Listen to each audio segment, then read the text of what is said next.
The jungle screamed with life as Zara's world turned upside down. Metal shrieked against stone. Sparks flew like dying stars, and the acrid smell of burning fuel filled her lungs. Through the cracked viewport of her research vessel, she watched. Trees rushed past in a blur of green and brown before everything went black. She awoke to silence, not the peaceful quiet of her homeworld's crystal caves, but the heavy, waiting silence of a predator holding its breath. Her head throbbed, and when she touched her temple, her fingers came away wet with purple blood. The ship's emergency lighting cast eerie shadows across the twisted remains of her cabin. Zara tried to stand and immediately collapsed, her right leg bent at a wrong angle, sending waves of agony through her body. The calm system sparked and died as she reached for it. No distress signal, no rescue beacon, no connection to her research team who had been exploring the northern hemisphere. Of this uncharted world, she was alone. The sound of groaning metal made her look up. A crack spread across the hull above her head, and she could hear something large moving outside. Something that breathed heavily and scraped claws against the ship's exterior. Her people had been warned about the indigenous predators on this planet. Creatures the humans called Vex, apex hunters with intelligence and malice. Zara's luminescent markings, normally a soft blue glow along her arms and neck, flickered with fear. She pressed her hands against them, trying to dim the light. On her homeworld, bioluminescence was beautiful, a sign of health and emotion. Here, it would make her a beacon for every hungry thing. In the jungle, a shadow passed by the damaged viewport. Then another. The breathing grew louder. That's when she heard the blast. The sharp crack of an energy weapon echoed through the jungle, followed by a roar of pain and anger. Heavy footsteps crashed through the underbrush, moving away from her ship. Then came a human voice, rough and tired. "Yeah, that's right. Keep running, you ugly bastard." Zara held her breath. She had studied human languages as part of her xenobiology training, but she had never met one in person. Her people and humanity had only established contact 5 years ago, and interactions were still formal, diplomatic. She knew humans were smaller than her species, more fragile, but supposedly fierce when threatened. "Hello," the voice was closer now, cautious. "I saw your ship come down. Anyone alive in there?" She tried to answer, but only managed a weak cough. Footsteps approached the hull, and she heard the human testing the integrity of the twisted metal. "I'm coming in," he called. "Don't shoot me, okay? I'm here to help." The emergency hatch groaned as strong hands forced it open. Dim light spilled into the cabin, and Zara saw him for the first time. He was indeed smaller than her people, but broader through the shoulders. With sun-darkened skin and concerned brown eyes, his dark hair was longer than regulation length, and his clothes were patched and worn. Most surprisingly, he moved without the careful formality she had expected from their diplomatic exchanges. "Jesus," he breathed, seeing her crumpled in the wreckage. "You're hurt bad." Marcus, though she didn't know his name yet, approached slowly, his hands visible and empty. He had seen enough injured people to recognize shock and potential spinal damage. The alien woman was beautiful in an otherworldly way, with pale purple skin marked by flowing patterns that seemed to pulse with their own light. Her silver hair was matted with blood, and her large violet eyes tracked his every movement with wary intelligence. "I'm Marcus," he said softly, the way he would speak to a frightened animal. "I'm human. I crashed here 3 months ago. I know this planet isn't safe, but I have shelter. Can you understand me?" Zara nodded slightly. "Zara," she whispered in accented but clear standard. "I understand. My leg. I see it." Marcus knelt beside her, carefully avoiding the sparking electronics. "I'm going to check you over, okay? I won't hurt you, but I need to know how badly you're injured before I move you." His hands were gentle but sure as he examined her.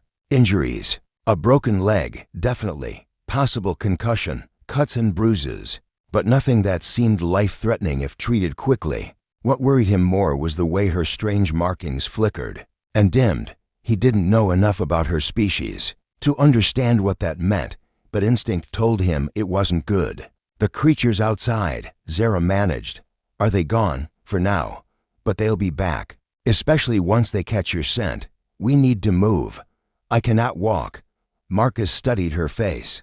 noting the pain she was trying to hide and the way she struggled to stay conscious. "Then I'll carry you."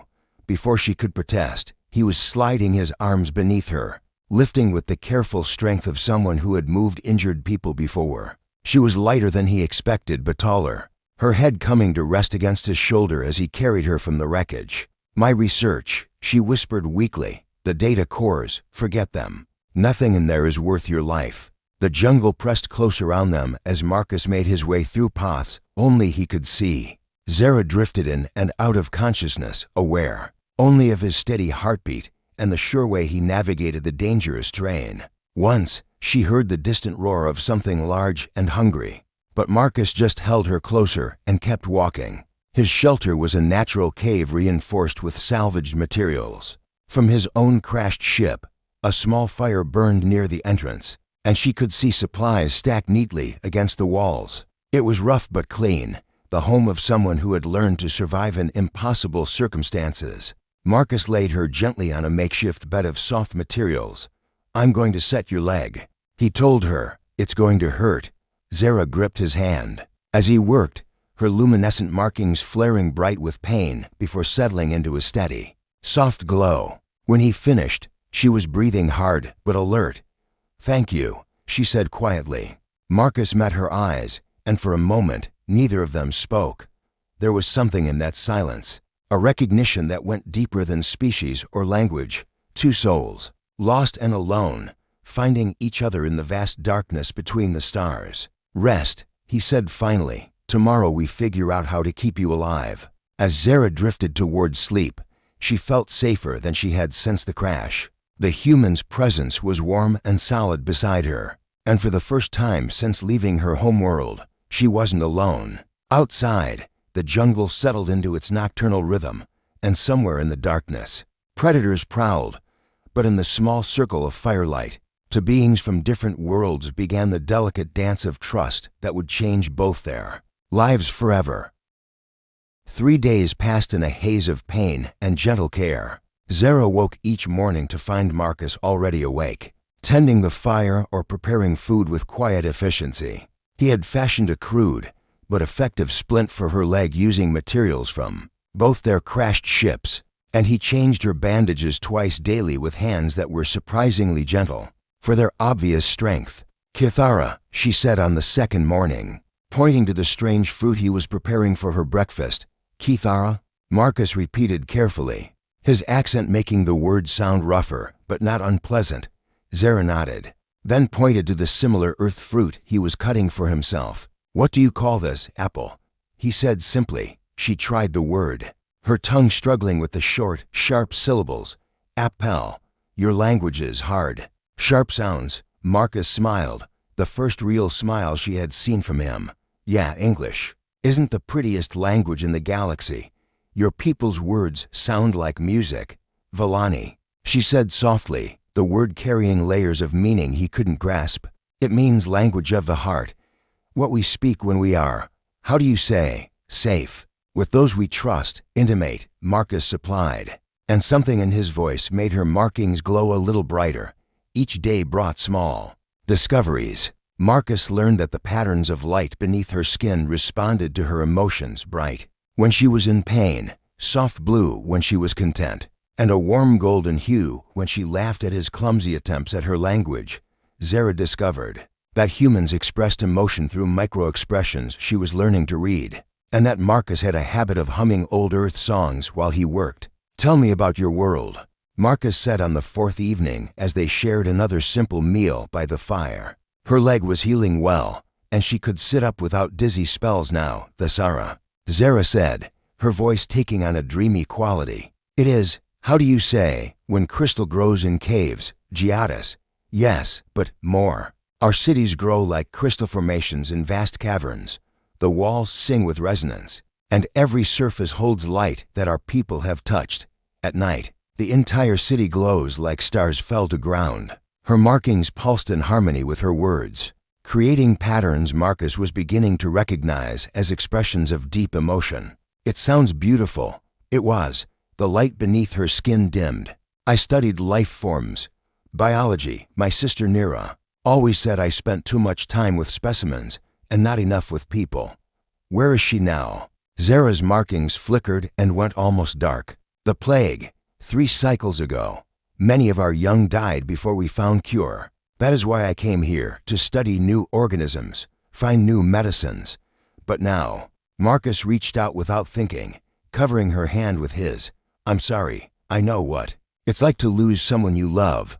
Her skin was warm beneath his touch, and where their hands connected, her markings began to glow again, not with sadness this time, but with something softer. You have lost someone too. It wasn't a question. Marcus stared into the fire for a long moment before answering. Elena. We were going to be married.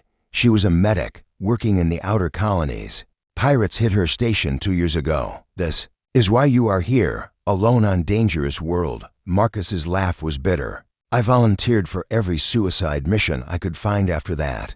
This was supposed to be a simple supply run to a research station. Equipment malfunction brought me down instead. He looked at their joined hands.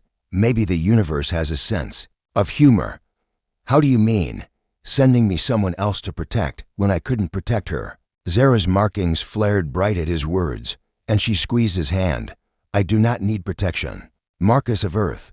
I need Villani, companion, friend. Friends, he repeated, but the way he said it carried weight beyond the simple word.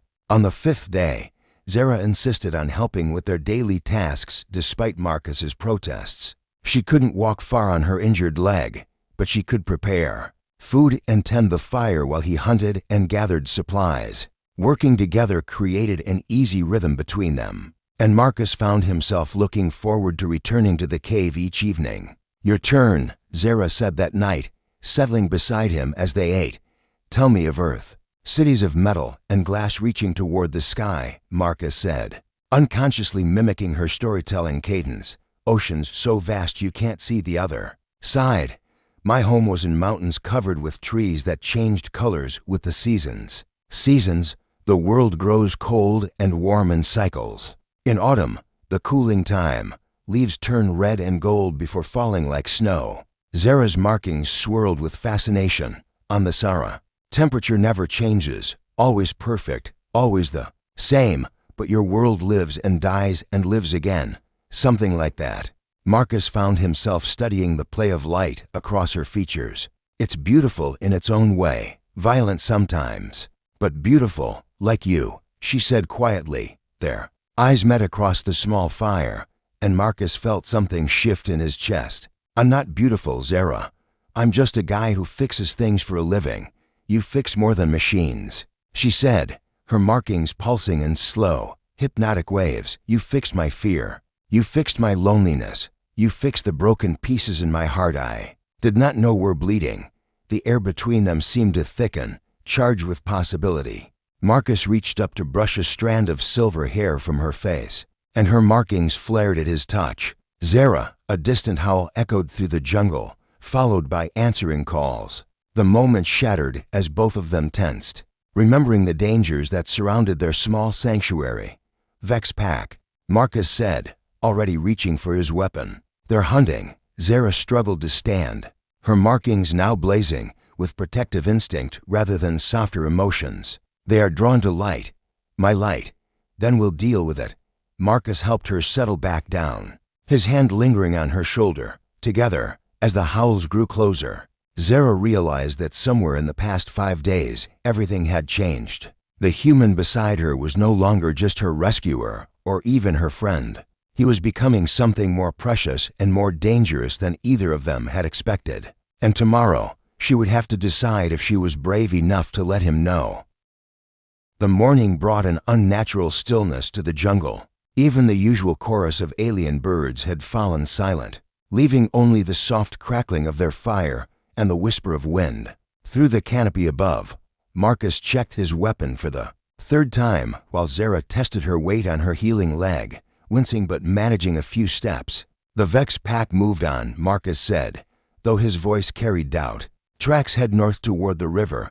Zara's markings flickered with unease. Or, they circle back. My people have stories of hunters who think like this, appear to leave, then strike when prey believes it is safe. Your people know about the Vex. Not these creatures specifically, but she gestured to her glowing skin. We evolved alongside. Predators who hunted by light. Those who survived learned to control their radiance, or to use it as weapon when cornered. Marcus turned from his surveillance of the jungle entrance to study her face. Weapon, I have never tried. It is instinctive. Response, when Nira and I were children, we played hide-and-seek in the crystal caves. Once, I became lost in deep passages where echo serpents nested. When one struck at me, my markings blazed so bright it fled screaming. But you don't know if you could. Do it again. Zara's expression was troubled. The elders say such abilities come from the heart, not the mind, from love or fear so strong it overwhelms conscious thought. Something in her tone made Marcus step closer. What kind of love? She met his eyes, and her markings began to pulse in that slow, hypnotic rhythm he was learning to associate with her deeper emotions. The kind that makes one willing to fight monsters. The moments stretched between them, heavy with implication, until a sharp crack from the jungle made them both freeze. Marcus raised his weapon while Zara limped to his side, her skin already beginning to glow with defensive light. That was too close, Marcus murmured. We need to. The attack came from 3 directions at once. Vex creatures erupted from the underbrush with coordinated precision, their black carapaces gleaming and mandibles clicking in anticipation. Marcus fired twice, dropping the first beast, but the second was already leaping toward them with claws extended. Down, he shouted, tackling Zara to the ground as the creature sailed over their heads. It landed badly, sliding across the cave floor, but recovered quickly and spun to face them, with predatory intelligence gleaming in its multifaceted eyes. The third Vex had circled around to block their escape route. Marcus tried to bring his weapon to bear, but the creature moved with liquid grace, always staying just outside his firing arc while its packmates closed in. Marcus. Zara's voice was strained with pain and effort as she struggled to rise on her injured leg. The nearest Vex pounced, and Marcus threw himself sideways, rolling across rough stone. His weapon skittered away into the shadows, and suddenly he was facing 3 apex predators with nothing but a combat knife and rapidly fading options. That's when Zara screamed, not in fear, but in fury, a sound that seemed to come from somewhere deeper than her throat. Her markings exploded into brilliant radiance, transforming her into a living constellation. The light wasn't just bright. It pulsed with patterns that seemed to bypass the rational mind and strike directly at primal fears. The Vex stopped mid-attack, their predatory confidence replaced by confusion and growing terror. The creatures that had evolved to hunt in perpetual twilight found themselves facing something their instincts couldn't process, prey that had become a star. Nivalani Corvish, Zara shouted in her native tongue, and Marcus didn't need translation to understand the protective fury in her voice. The light intensified until he had to shield his eyes, and when it reached its peak, she thrust her hands forward. The beam of concentrated radiance struck the lead Vex center mass, lifting the creature off its feet and hurling it against the cave wall with a wet crunch. The other 2 Vex broke and ran, their nerves shattered by what they had witnessed. Zara swayed and would have collapsed if Marcus hadn't caught her, his arms wrapping around her waist as her markings slowly dimmed to their normal soft glow. She was breathing hard, her skin warm to the touch, and when she looked up at him, her eyes held a vulnerability that made his heart skip. You saved my life, he said quietly. You saved mine first, she whispered back. They stood there in the aftermath of violence, holding each other while adrenaline slowly faded from their systems. Marcus became acutely aware of every point where their bodies touched, her hands on his chest, his arms around her waist, the way she fit against him despite their physical differences. Zara, he began, but she silenced him by reaching up to trace the line of his jaw with trembling fingers. Do not speak, she said softly. Not yet. Let me. Her touch was electric, sending shivers through him that had nothing to do with fear. When she rose on her toes to bring their faces level, Marcus stopped thinking altogether. Their first kiss was gentle, tentative, a question asked and answered without words. Her lips were soft and warm, and when she sighed against his mouth, he felt something inside his chest crack open like an egg. This is dangerous, he murmured when they broke apart, though he made no move to release her. Yes, she agreed, her markings now pulsing with a golden radiance he had never seen before. My people and yours, we are so different. This could never work in the real world. But we're not in the real world, Marcus said, stroking her silver hair. We're here, in this impossible place, keeping each other alive. And when rescue comes, he was quiet for a long moment, studying her face in the soft glow of her skin. Then we figure it out. Together. Zara's smile was radiant enough to put her bioluminescence to shame. Together, she repeated, and when she kissed him again, Marcus tasted hope and starlight, and the promise of something he had thought lost forever, outside. The jungle was already beginning to stir back to life, but neither of them cared. They had found something worth fighting for, worth protecting, worth the risk of having their hearts broken when the universe inevitably tried to tear them apart. For now, love was enough. The first drops of rain fell like bullets against the cave entrance, each one carrying the promise of something far worse to come.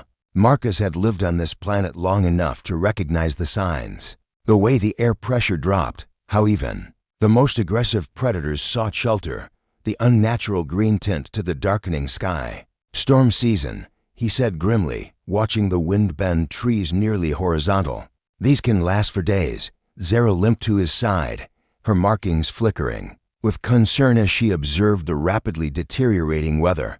Will we be safe here? As if in answer to her question, a massive gust of wind drove rain horizontally into their shelter, dousing their fire and soaking them both in seconds. Lightning split the sky with a crack that seemed to shake the very foundations of the planet.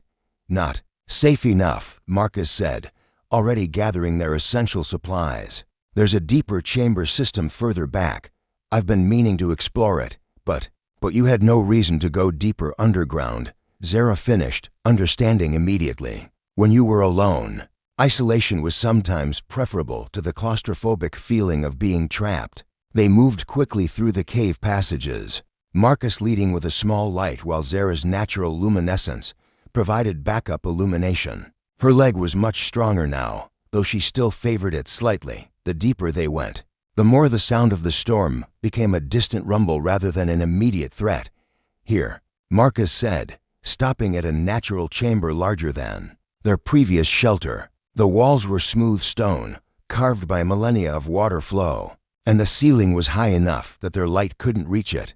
More importantly, it was completely dry. It's beautiful, Zara whispered, her voice echoing softly, her markings cast dancing patterns on the walls, creating an almost magical atmosphere, like the singing caves of home, but different, wilder. Marcus began setting up their temporary camp while Zara explored the chamber, running her hands along the stone walls with obvious fascination. When he looked up from arranging their bedding, he found her standing with her back to him, her entire form outlined in soft radiance. Second thoughts? He asked quietly. She turned, and in the gentle light of her bioluminescence, her expression was vulnerable but determined.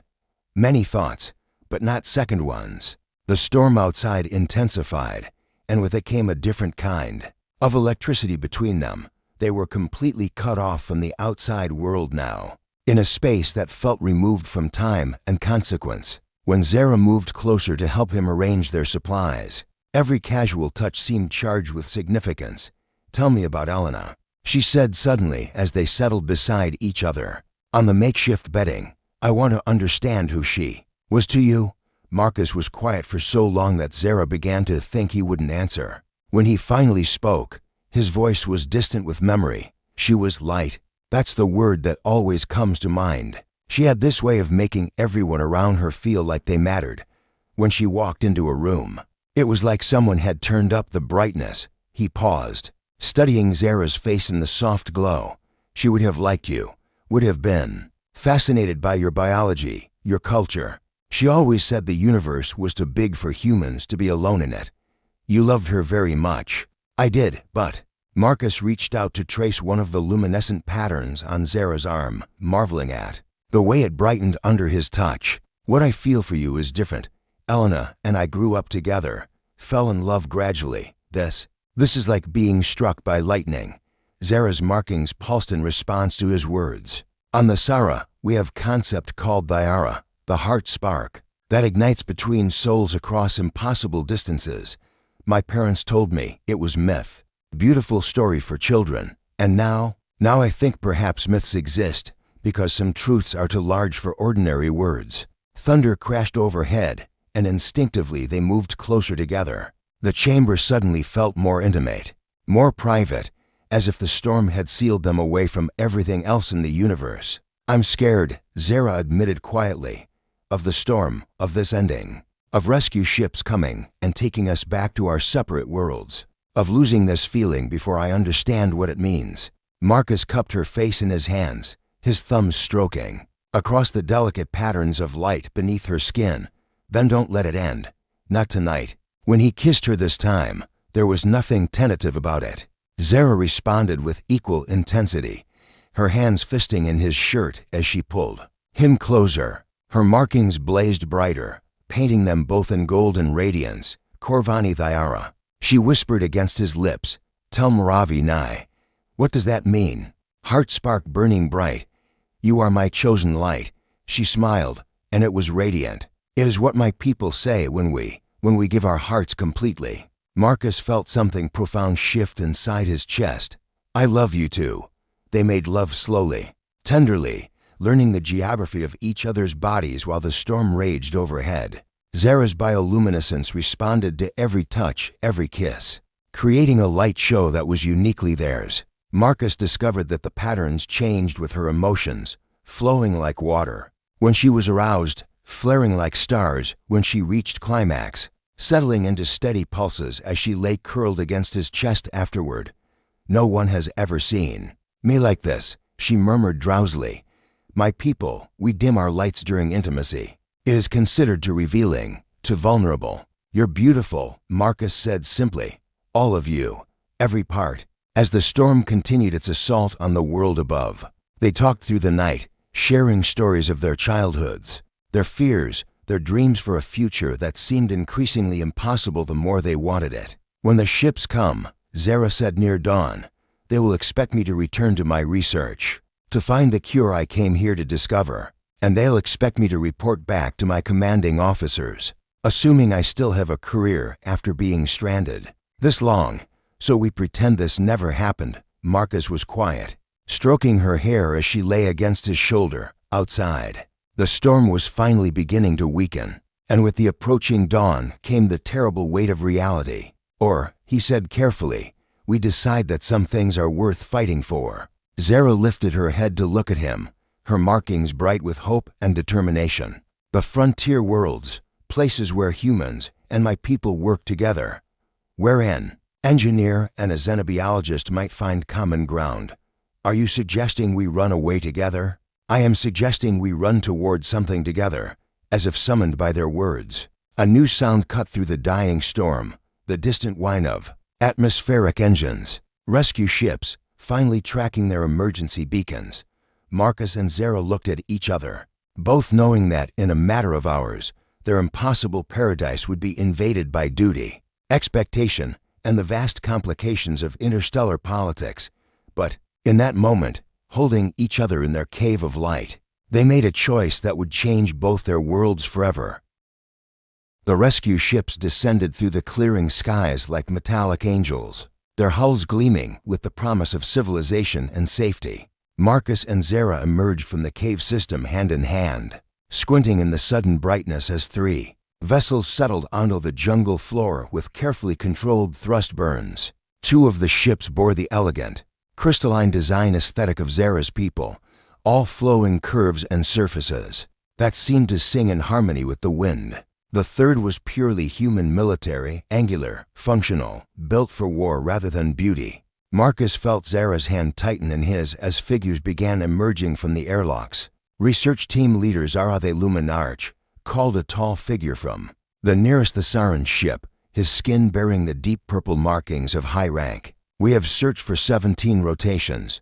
Your family feared you lost. From the human vessel came a woman in admiral's stripes, her expression stern with military efficiency. Engineer Marcus Chen 7, you've been listed as missing in action for For months, Command wants a full debrief immediately. Marcus and Zara exchanged glances, both recognizing the moment of choice that had finally arrived, the weight of expectation duty, and a civilization's worth of protocol bore down on them. Like gravity. Honored cousin, Zara said formally, addressing the Thasaran official while her markings remained carefully controlled.